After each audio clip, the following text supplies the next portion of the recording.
de l'exposition Duncan Picasso. Bonsoir à tous.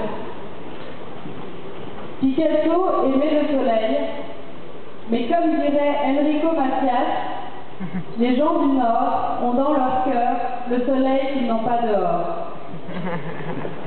Roubaix est loin de l'Espagne, mais Picasso se serait sans doute reconnu dans la chaleureuse hospitalité de ses habitants.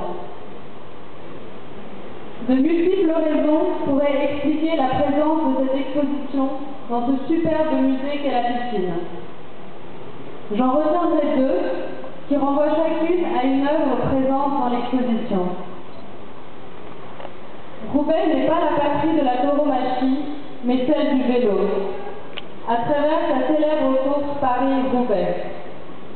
Or, un des chefs-d'œuvre de Pablo Picasso, Tête de taureau de 1942, réalisé à partir d'une selle et d'un guidon de vélo, fait la jonction entre ces deux mondes.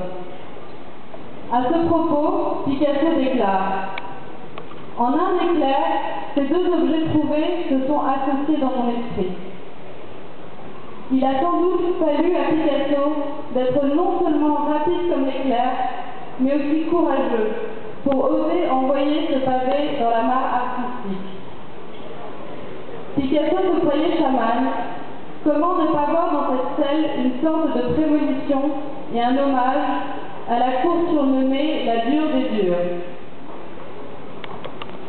Comme les cyclistes affrontant les pavés, le reporter de guerre David Douglas Duncan ne manquait pas de courage. C'est d'ailleurs l'une des raisons pour lesquelles Picasso l'admirait tant. La deuxième œuvre, que je mettrai ici en exergue, renvoie naturellement à la première photographie de Picasso prise par Duncan le jour de leur rencontre. Elle représente l'artiste espagnol dans son bain. De la baignoire à la piscine, il n'y a qu'un changement d'échelle qui est à la hauteur de l'étendue de leur amitié et collaboration artistique. Très bien.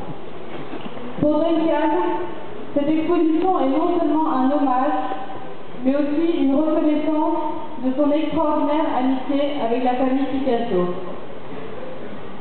Aujourd'hui encore, pour Claude Picasso, Duncan fait partie de la famille. Parmi toutes les personnes qui ont soutenu cette exposition, je tiens particulièrement à remercier Claude Picasso qui regrette de ne pas être présent ce soir. Par-delà le témoignage sur l'œuvre du maestro, Picasso à l'œuvre dans l'objectif de David Douglas Duncan est également une invitation à plonger dans l'intimité de Picasso.